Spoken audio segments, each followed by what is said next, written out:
तो दोस्तों आज हम राजस्थान जीके के 25 इम्पोर्टेंट प्रश्नों के बारे में बात करेंगे और ये सभी प्रश्न राजस्थान सीईटी 12th लेवल एवं ग्रेजुएशन लेवल दोनों के लिए बहुत ही ज़्यादा हेल्पफुल प्रश्न है, इसलिए वीडियो में आप अंत तक जरूर बने रहे। तो चलो वीडियो को शुरू करते हैं।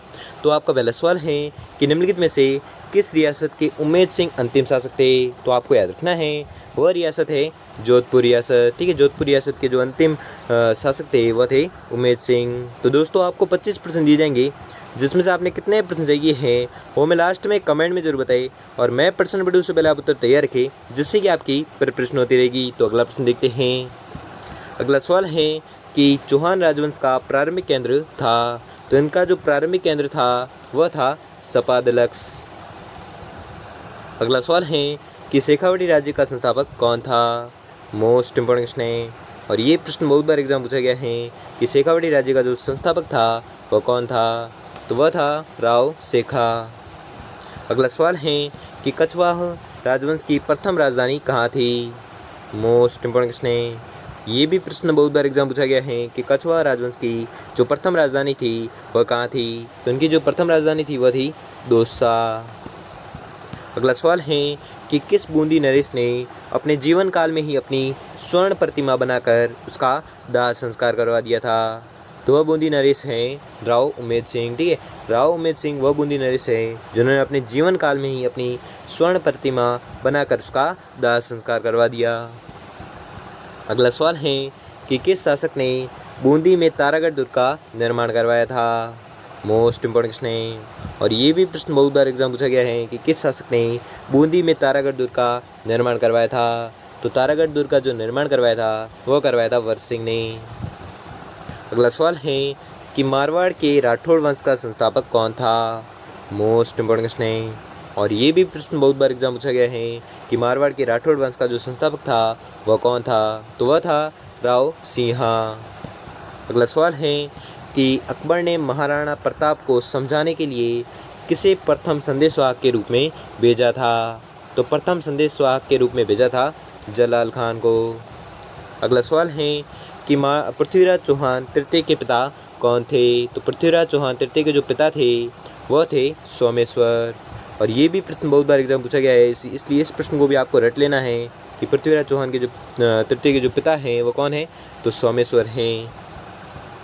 अगला सवाल है कि अकबर ने चित्तौड़ के किले पर कब अधिकार किया था। तो अकबर ने जो चित्तौड़ के किले पर अधिकार किया था वह किया था 25 फरवरी 1568 को। ठीक है, 25 फरवरी 1568 को अकबर ने चित्तौड़ के किले पर अधिकार किया था। अगला सवाल है कि मारवाड़ के राव मालदेव का उत्तराधिकारी कौन था।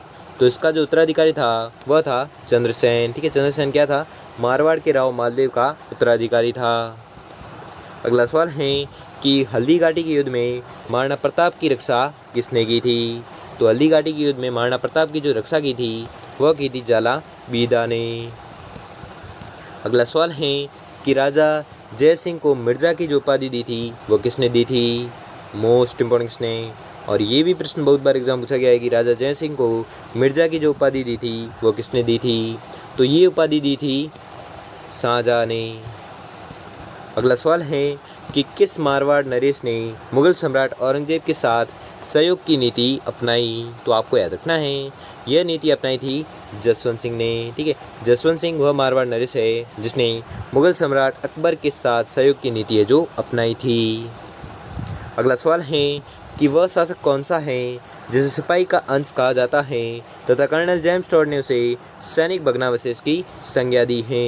मोस्ट इम्पोर्टेंट क्वेश्चन है और ये भी प्रश्न बहुत बार एग्जाम पूछा गया है कि वह कौन सा शासक है जिसे सिपाही का अंश कहा जाता है तथा कर्नल जेम्स टॉड ने उसे सैनिक भग्नावशेष की संज्ञा दी है। तो आपको याद रखना है ये दी है राणा सांगा को। अगला सवाल है कि रण हस्तिन की उपाधि धारण की थी। मोस्ट इम्पोर्टेंट क्वेश्चन है और ये भी प्रश्न बहुत बार एग्जाम पूछा गया है कि रण हस्तिन की जो उपाधि धारण की थी ये किसने की थी। तो ये उपाधि धारण की थी वत्सराज ने। अगला सवाल है कि परम भट्टारक महाराज धीराज परमेश्वर की उपाधि धारण की थी। तो ये जो उपाधि धारण की थी ये उपाधि धारण की थी नागभट्ट प्रथम ने।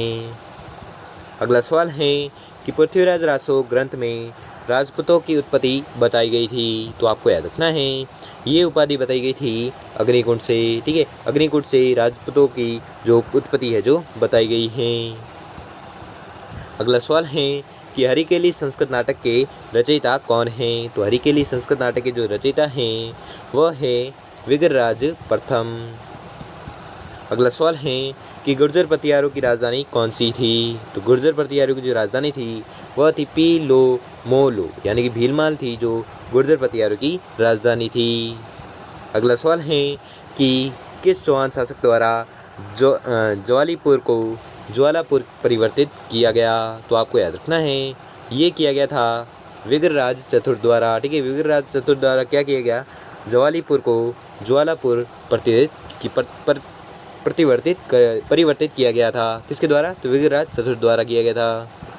अगला सवाल है कि किसके शासनकाल में मुगल शासक फर्रुखसियर ने बूंदी का नाम बदलकर फर्रुखाबाद रख दिया था? तो आपको याद रखना है ये शासनकाल था बुद्ध सिंह का। ठीक है, बुद्ध सिंह के शासनकाल में क्या किया गया?